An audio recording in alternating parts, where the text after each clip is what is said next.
AVM morning న్యూస్కి స్వాగతం. ముందుగా మన ఏవిఎం తెలుగు ఛానల్ను ప్రతి ఒక్కరూ సబ్స్క్రైబ్ చేయండి, బెల్ బటన్ నొక్కండి. ఈ వీడియోను పూర్తిగా చూసి లైక్ చేసి షేర్ చేయండి.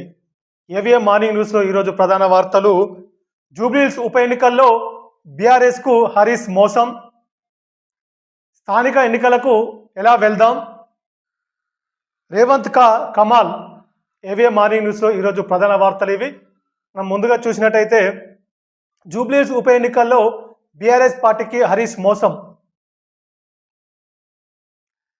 జూబ్లీహిల్స్ ఉప ఎన్నికల్లో తుది ఫలితాలు రావడం జరిగింది. అక్కడ కాంగ్రెస్ పార్టీ ఘన విజయం సాధించడం జరిగింది. ఇది అందరికీ తెలిసిన విషయమే. అయితే నిన్న కల్వకుంట్ల కవిత ప్రస్తుతం వారు ఎమ్మెల్సీగా ఉన్నారు. గత 20 సంవత్సరాలు పార్టీకి అంటే బీఆర్ఎస్ పార్టీలో చాలా కీలకంగా పనిచేసినటువంటి కవిత స్వయంగా కేసీఆర్ కూతురు. అలాంటి వ్యక్తి ఒక బీఆర్ఎస్ పార్టీపై చాలా సంచలనమైనటువంటి ఆరోపణలు, ఘాటైన వ్యాఖ్యలు చేయడం జరిగింది. నిన్న ప్రెస్ మీట్లో వారు మాట్లాడుతూ ఒకానొక దశలో జూబ్లీహిల్స్ ఉప ఎన్నికలో బీఆర్ఎస్ పార్టీ అభ్యర్థి, బీఆర్ఎస్ పార్టీ ఓటమికి తెర వెనుకాల హరీష్ రావు పాత్ర చాలా కీలకంగా ఉంది అని వారు ఘాటైనటువంటి వ్యాఖ్యలు, చాలా పదునైన విమర్శలు చేయడం జరిగింది. వాస్తవంగా ఇది మనం ఒక్కసారి ఆలోచిస్తే ఇది సంచలనమైనటువంటి విమర్శలుగా మనం చెప్పవచ్చు. ఎందుకంటే ఇది చిన్న విషయం కాదు. ఇది సరే, ఇది దీంట్లో అంటే కవిత గారు మాట్లాడినటువంటి మాటల్లో మరి నిజం ఎంత ఉంది, వాస్తవం ఎంత ఉంది, అది అవాస్తవమా నిజమా కాదా అనేది అది బీఆర్ఎస్ పార్టీ తేల్చుకోవాల్సినటువంటి అవసరం ఉంటుంది. కానీ వారు మాట్లాడేటువంటి మాటలు మనం ఒక్కసారి గమనిస్తే చాలా ఘాటైనటువంటి, చాలా సంచలనమైనటువంటి కామెంట్ చేయడం జరిగింది. ఒకానొక దశలో అంటే బీఆర్ఎస్ పార్టీ హైకమాండ్పై పూర్తి స్థాయిలో పెద్ద ఎత్తున ధ్వజమెత్తింది. అంటే ఎక్కడ కూడా కేసీఆర్ను ఒక మాట కూడా అనకుండా, కేసీఆర్ను విమర్శించకుండా కేవలం పదే పదే హరీష్ రావును విమర్శిస్తూ, ముఖ్యంగా కేటీఆర్ కూడా పనితీరుపై విమర్శలు చేయడం జరిగింది. మీరు సోషల్ మీడియాలోనే ట్వీట్లు పెట్టడం కాదు, ప్రజల్లోకి రావాలి. ప్రజాక్షేత్రంలో పనిచేసినప్పుడే బీఆర్ఎస్ పార్టీ ఎదుగుతుంది తప్ప బీఆర్ఎస్ పార్టీ అప్పటి వరకు ఈ విధంగానే ఓటమి చెందుతూ ఉందా అని పరోక్షంగా మాట్లాడడం జరిగింది.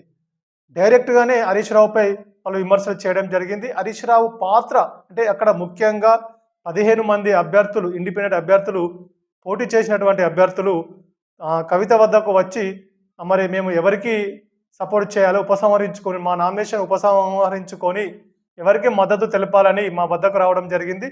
కానీ మేము వారికి జూబ్లీహిల్స్ ఉప ఎన్నికలో తెలంగాణ జాగృతి ఎమ్మెల్సీ కవిత ఎవరికి మద్దతు ఇవ్వడం లేదు, ఎవరికి సపోర్ట్ చేయడం లేదు. జూబ్లీహిల్స్ ఎన్నిక అనేది చాలా చిన్న విషయము, అక్కడ ఎవరికి గెలిచినా పెద్ద ప్రజలకు మాత్రం గొప్పగా ఒరిగేదేం లేదని వారు చెప్పడం జరిగింది.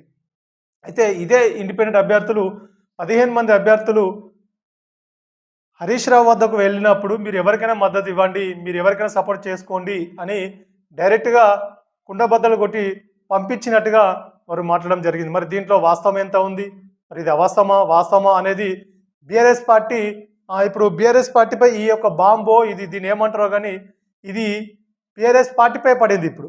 ఎందుకంటే అక్కడ మాట్లాడింది, విమర్శ చేసింది మామూలు వ్యక్తి కాదు కదా, కల్వకుంట్ల కవిత విమర్శ చేయడం జరిగింది.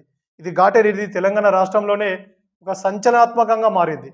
మరొక మాట వారు మాట్లాడుతూ మీరు ఎదుగుతూ ఉన్నారు, కొన్ని వందలాది ఎకరాల భూములు, ఆస్తులు సంపాదించుకొని వేల కోట్ల రూపాయలు సంపాదించుకుంటా ఉన్నారు. కానీ బీఆర్ఎస్ పార్టీకి సంబంధించిన కార్యకర్తలు చాలా నష్టపోతూ ఉన్నారు, కష్టపడుతూ ఉన్నారు. పూర్తి స్థాయిలో వాళ్ళు క్షేత్రస్థాయిలో అహర్నిశలు కష్టపడి పార్టీ కోసం పనిచేసేటువంటి నాయకులు, కార్యకర్తలు మీరు పట్టించుకోవడం లేదు అని పదే పదే విమర్శలు చేయడం జరిగింది. నిజంగా దీంట్లో వాస్తవం ఎంత ఉంది? నిజంగా ఆ విధంగా జరిగిందంటారా? జూబ్లీహిల్స్ ఉప ఎన్నికలో మరి హరీష్ రావు మాత్రం పెద్దగా ప్రచారం చేయలేదు. సరే, వారి నాన్నగారు కొంత అకాల మరణం చెందడము, వారు కొంత ఇంట్లోనే ఉండాల్సిన పరిస్థితి ఏర్పడ్డది. సరే, ఇది ఏది ఏమైనప్పుడు కూడా మరి బీఆర్ఎస్ పార్టీ మరి ఆలోచించుకోవాల్సిన అవసరం ఉంటుంది. మరి ఈ విధంగానే పదే పదే గత కొన్ని రోజుల నుంచి కూడా పెద్ద ఎత్తున హరీష్ రావుని టార్గెట్ చేస్తూ ఒక డైరెక్ట్గా, ఇది ఇండైరెక్ట్గా కాదు, పరోక్ష విమర్శలు కాదు, డైరెక్ట్గా నేరుగా హరీష్ రావుపై టార్గెట్ చేస్తూ కవిత గత కొన్ని రోజుల నుంచి కూడా వ్యవహరిస్తూ ఉంది. మరి ఈ దుమారం, ఈ పెను భారం అనేది మరి ఎన్ని రోజులకు పులి స్టాప్ పడుతుంది, మరి ఎంత దూరం ఈ యొక్క ప్రయాణం కొనసాగుతుంది అనేది మనం వేచి చూద్దాం. మరొక ప్రముఖమైన వార్త, ఏది ఏమైనప్పటికీ కూడా సరే ఎన్నిక జరిగింది, గెలుపోటములు సహజం రాజకీయంలో.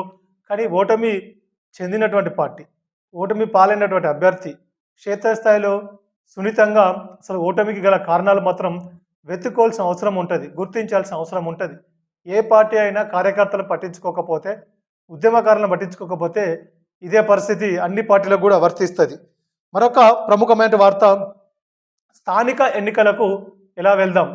సీఎం రేవంత్ రెడ్డి దీనిపై మళ్ళీ సీరియస్గా డిస్కషన్ చేస్తూ ఉన్నారు. దీనిపై పూర్తి స్థాయిలో పరిశీలిస్తూ ఉన్నారు. సరే ఏం పరిశీలించినా కూడా మరి 17వ తేదీ నాడు క్యాబినెట్ సమావేశం ఉంటుందని మరి వార్తలు వస్తూ ఉన్నాయి. మరి ఏది ఏమవుతుంది, ఆ క్యాబినెట్లో తుది నిర్ణయం తీసుకుంటారా, మరి ఎన్నికల నోటిఫికేషన్కు ఎన్నికలకు వెళ్తారా లేదా అనేది ప్రభుత్వం మాత్రం ఈ విషయంలో కొంత గందరగోళ పరిస్థితి ఉన్నమాట వాస్తవం. ఎందుకంటే బీసీ రిజర్వేషన్ ఏం చేద్దాం, 42% రిజర్వేషన్ ఇవ్వలేని పరిస్థితిలో ఉంది కాబట్టి చట్టపరంగా. కాబట్టి మరి దీన్ని ఎలా ఎదుర్కొనాలి? మరి ఒకవేళ బీసీలకు 42% రిజర్వేషన్లు ఇవ్వకపోతే బీసీ సామాజిక వర్గాల నుంచి మరి పెద్ద ఎత్తున వ్యతిరేకత వచ్చే అవకాశం ఉంటుంది. కాబట్టి మరి దీన్ని ఏ విధంగా అధిగమించాలనేది పూర్తి స్థాయిలో ఒక క్షేత్రస్థాయిలో మొత్తం పరిశీలన మొత్తం జరుగుతూ ఉంది. ఏ పరిశీలన చేసినా, మీరు ఏ నిర్ణయం తీసుకున్నా మాత్రం మీరు ఈ విషయంలో మాత్రం గందరగోళమైన పరిస్థితి మాత్రం ఈ ప్రభుత్వానికి, ముఖ్యంగా సీఎం రేవంత్ రెడ్డికి, క్యాబినెట్కి మాత్రం ఉన్నదని తప్పక చెప్పవచ్చు. ఎందుకంటే బీసీలకు ఇచ్చిన మాట ప్రకారం 42% రిజర్వేషన్లు ఇవ్వలేని పరిస్థితి, చట్టం పరంగా అది అమలయ్యే పరిస్థితి లేదు. కానీ మరి ఇవ్వకపోతే బీసీలు ఒప్పుకునే పరిస్థితి లేదు. చాలా ధర్నాలు, రాస్తారోకాలు, పెద్ద ఎత్తున ఉద్యమాలు కూడా జరుగుతూ ఉన్నాయి. మరి చూద్దాం ఏ విధమైనటువంటి నిర్ణయాలు తీసుకుంటుంది. ఒక పక్క గ్రామ పంచాయతీలో పాలక వర్గాలు లేక గ్రామాలలో ప్రభుత్వ పాలన అనేది ఘోరమైన పరిస్థితి ఉంది. ఇది ప్రత్యేకంగా చెప్పాల్సిన అవసరం లేదు, ఇది అందరికీ తెలిసిన విషయమే. ఇది మరి దీనిపై ఏదో ఒక నిర్ణయం తీసుకొని ముందుకు వెళ్ళాల్సిన అవసరం కూడా ప్రభుత్వంపై చాలా ఒత్తిడి కూడా ఉన్నది. మరొక ప్రముఖమైన వార్త, రేవంత్ కా కమాల్. నిజంగా జూబ్లీహిల్స్ ఎన్నికల్లో కాంగ్రెస్ పార్టీ విజయం సాధించడం రేవంత్ రెడ్డికి, ముఖ్యమంత్రికి చాలా గొప్ప పరిణామంగా చెప్పవచ్చు. ఇది మంచి కలిసి వచ్చే అంశంగా చెప్పవచ్చు.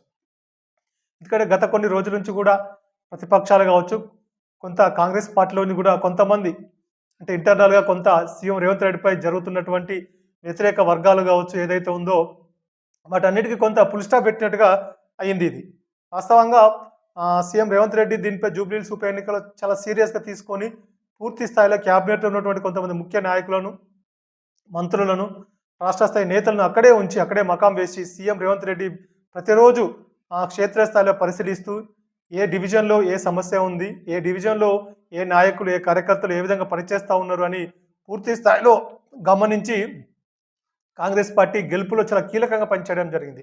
ఇది వాస్తవంగా సీఎం రేవంత్ రెడ్డి గెలుపుగా మనం చెప్పవచ్చు. ఎందుకంటే సీఎం రేవంత్ రెడ్డి ప్రతి డివిజన్లో ప్రచారం చేయడం జరిగింది. జూబ్లీహిల్స్ ఉప ఎన్నికల్లో ఒక మామూలు కార్యకర్తలాగా ప్రచారం చేసి, పెద్ద ఎత్తున ప్రచారం చేసి ప్రజల మన్ననలు పొందడం, అక్కడ ఓటర్లను ఆకట్టుకోవడంలో చాలా సక్సెస్ అయ్యిండు. ఇది వాస్తవమైన విషయం. ఇది ఎవరు అవునన్నా కాదన్నా ఇది సీఎం రేవంత్ రెడ్డి గెలుపుగా మనం చెప్పవచ్చు.